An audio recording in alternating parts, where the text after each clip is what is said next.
Tonight, friends and family of a Muskogee woman are turning to the internet to help solve the mystery surrounding her death. To New Mexico and the verdict in that deadly shooting on the set of the movie Rust. There are several bills making their way through the Oklahoma Capitol right now, aiming to increase government transparency. Oklahoma Attorney General Gettner Drummond is encouraging lawmakers to pass the bills.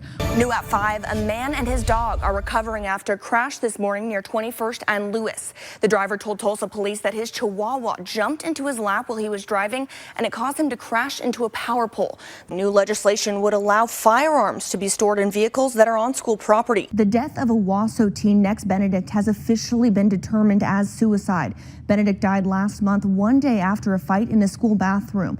Channel 8's Bert Mumolo reports on efforts to raise awareness about suicide. Fighting to preserve their neighborhood. That's what more than 24 Highland Park residents were doing at City Hall today. Good evening. Thank you for joining us. I'm Mackenzie. Richmond storms, some severe, are popping up on the radar across green country. Let's check in with Chief Meteorologist Kevin Coskren. Kevin, what have you been seeing and how long can we expect this weather to stick around? Now, take a look at this footage of a tornado touching down near Enid earlier today. This video is from Haley Nix on Facebook. Over in Garfield County, deputies and first responders have already started checking out storm damage in the Hillsdale area. Right now, authorities report at least 2 homes are impacted by powerful winds with downed power lines and tree limbs throughout the area. Now, because of severe storm across Oklahoma, Governor Kevin Stitt has announced the State Operations Center is open. Now, sticking with storm coverage, a string of tornadoes carving a path through Nebraska. A twister tore through miles of farmland, then took on subdivisions near Omaha. Hundreds of homes and buildings are damaged or even flattened, including a historic residence. The house was built in 1892, and it has stood for well over a century. And we refurbished it several times now. And I don't know where we go from here. Now emergency crews are going door to door checking for people who may be trapped under debris.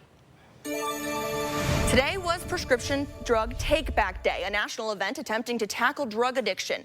News Channel 8's Ryan Stockett was on the scene as some Tulsans got the opportunity to properly dispose of unwanted medications and prescription drugs.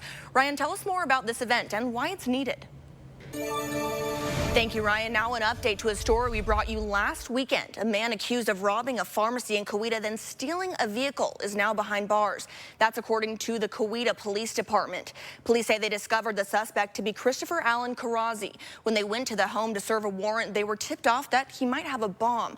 The area was secured while crews searched, and a hoax device was found. He was taken to Wagner County Jail. The stolen vehicle was also found.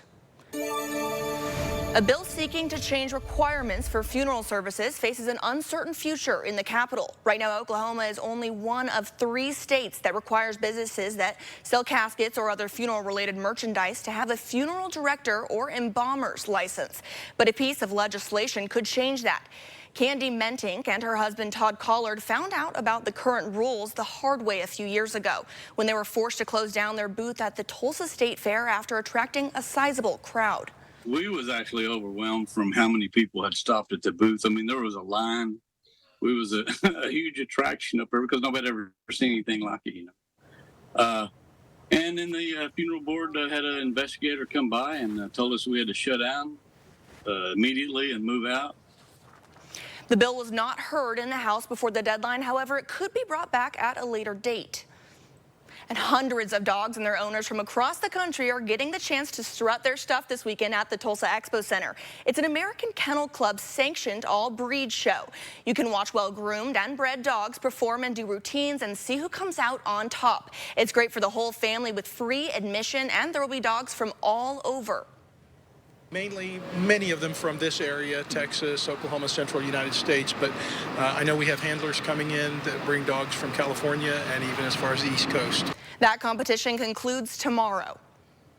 October 19th, that's the opening date for a new shopping experience at Woodland Hills Mall with the arrival of Scheels. As News Channel 8's Bert Mumolo reports, they're now hiring and they've got a lot of positions that need to be filled. Riversport OKC hosted its second day of the canoeing and kayaking Olympic team trials.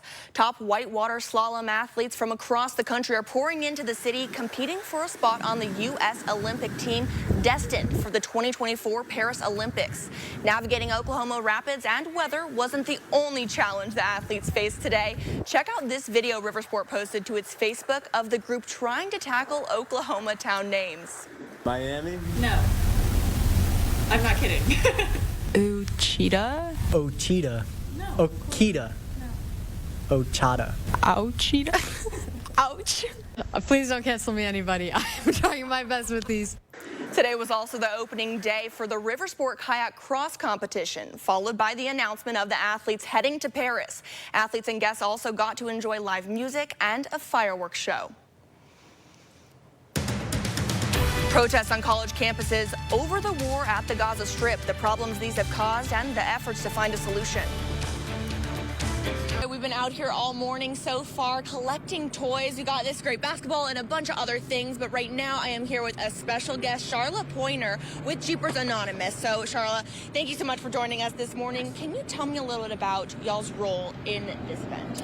It is absolutely beautiful. Joy was definitely right about the forecast earlier this morning. Everyone is eager for this parade to get started. When I was speaking with the MLK Commemorative Society a few days ago, they told me there are over 191 entries that are going to be organizations and groups all excited to march in celebration of Martin Luther King Day. So without further ado, let's get it started.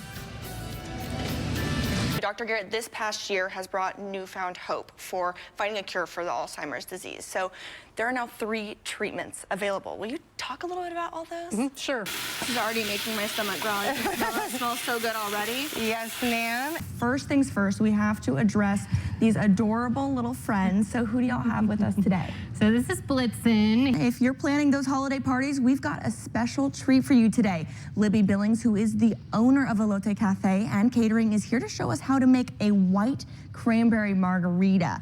That will impress your guests for sure. Now joining us, Libby, a white cranberry margarita, that sounds amazing. Is it easy to make for those that maybe aren't professionals in the kitchen? Yes, absolutely. It is easy to make, and I'm going to show you how. And then, of course, I have an option for us to just deliver it to your house if you don't want to go through this work. Amazing. But